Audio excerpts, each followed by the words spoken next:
बिहार में उपचुनाव की घोषणा हो चुकी है और उपचुनाव की घोषणा के साथ ही बिहार की सियासत भी तेज हो गई है। जहां एक तरफ एनडीए, राजद और कांग्रेस की तरफ से उम्मीदवारों का ऐलान कर दिया गया है, तो वहीं चिराग पासवान ने भी ये तय कर लिया है कि उनके तरफ से प्रत्याशियों को तारापुर और कुशेश्वर स्थान पर दोनों जगह उतारा जाएगा।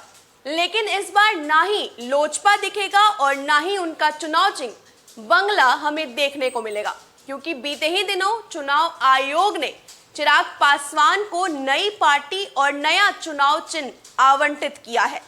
निर्वाचन आयोग ने लोक जनशक्ति पार्टी का नाम और चुनाव चिन्ह बदलकर चिराग को अपने उम्मीदवारों को मैदान में उतारने की अनुमति दी है। लोजपा में फूट के बाद चिराग और पारस खेमे में पार्टी पर वर्चस्व की लड़ाई तेज होने के बाद आगामी उपचुनाव को देखते हुए निर्वाचन आयोग ने बंगला निशान और लोक जनशक्ति पार्टी के नाम के इस्तेमाल पर फिलहाल रोक लगा दी है, जिसके बाद अब दोनों खेमों को नए चुनाव चिन्ह और अपनी अपनी पार्टी का अलग अलग नामों के अनुरोध पर मुहर लगा दी गई है। चिराग पासवान की पार्टी अब लोक जनशक्ति पार्टी रामविलास के नाम से फिलहाल जानी जाएगी। वहीं उनकी पार्टी को हेलीकॉप्टर का चुनाव चिन्ह दिया गया है।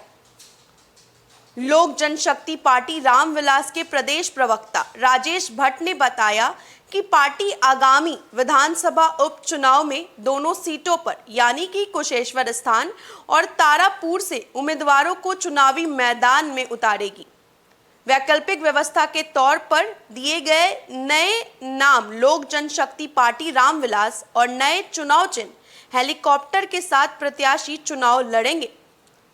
लोजपा संसदीय बोर्ड अध्यक्ष हुलास पांडे ने हाल में कहा कि विधानसभा उपचुनाव में जल्द ही बोर्ड की बैठक होगी, जिसमें प्रत्याशियों का चयन कर केंद्रीय संसदीय बोर्ड को अनुशंसा भेजी जाएगी। प्रत्याशी के चयन और दूसरे सभी बिंदुओं पर अंतिम निर्णय पार्टी के राष्ट्रीय अध्यक्ष चिराग पासवान लेंगे। गौरतलब है कि बिहार में उपचुनाव की तारीख की घोषणा कर दी गई है।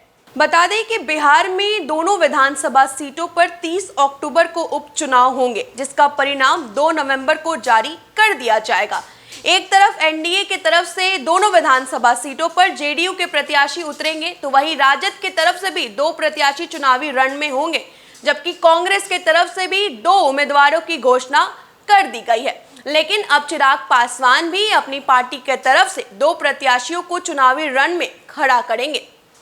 बता दें कि चुनाव आयोग ने पिछले ही दिनों उनके चुनाव चिन्ह बंगला को सीज कर लिया था।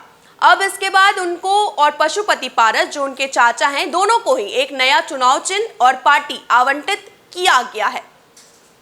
फिलहाल के लिए इतना ही। ज्यादा अपडेट्स के लिए आप बने रहे फर्स्ट बिहार झारखंड के साथ। धन्यवाद।